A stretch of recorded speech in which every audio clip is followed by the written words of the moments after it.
அதிமுக பாஜக கூட்டணியில் நான் தான் முதலமைச்சர் வேட்பாளர் என்று திட்டவட்டமாக அறிவித்திருக்கிறார் எடப்பாடி பழனிசாமி.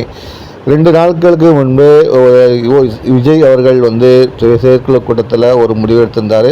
தாவேகா தலைமையில் தான் கூட்டணி, நான் தான் முதலமைச்சர் வேட்பாளர் என்று அறிவித்திருந்தார். இந்த நிலையில் அதிமுக அணியில் விஜய் இணையக்கூடும் என்று கருதப்பட்ட நிலையில் எடப்பாடி பழனிசாமி இத்தகைய கருத்து தெரிவிச்சிருக்காரு. அதிமுக பாஜக கூட்டணியில் நான் தான் முதலமைச்சர் வேட்பாளர் என்று கூறி அதற்கான மக்கள் சந்திப்பையும் நடத்துவதற்கு தயாராகிட்டார். வரும் 7ஆம் தேதி தமிழகம் முழுவதும் மக்கள் சந்திப்பு கூட்டத்தை நடத்த எடப்பாடி பழனிசாமி திட்டமிட்டு அதற்கான காய் நகர்த்தலை தொடங்கியிருக்கிறார். தமிழகம் முழுவதும் கூட்டணி கட்சிகளுடன் மக்களை சந்திப்பதற்கு அவர் திட்டமிட்டிருக்கார். திமுக அரசின் செயல்களையும் கடந்த கால அதிமுக ஆட்சியின் திட்டங்களையும் மக்கள் மத்தியில் கொண்டு சென்று தமிழகத்தில் அதிமுக ஆட்சியை கொண்டு வருவதற்கான முயற்சியில் ஈடுபட போவதாக எடப்பாடி பழனிசாமி தெரிவித்திருக்கிறார். உங்கள் அணியில் தாவேகா வருமா என்ற கேள்வி கேட்டதற்கு, திமுகவை எதிர்க்கும் அனைத்து கட்சிகளையும் ஒன்றிணைக்கும் முயற்சியில் நாங்கள் ஏற்கனவே மேற்கொண்டு விட்டோம்.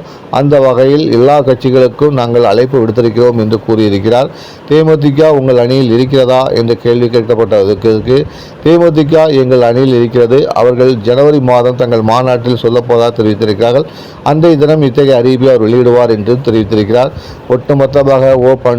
ஒட்டுமொத்தமாக இபிஎஸ் அவர்களின் மக்கள் சந்திப்பு வெற்றியை தேடி தருமா, அவரை கரை சேர்க்குமா என்பது போக தான் தெரியும்.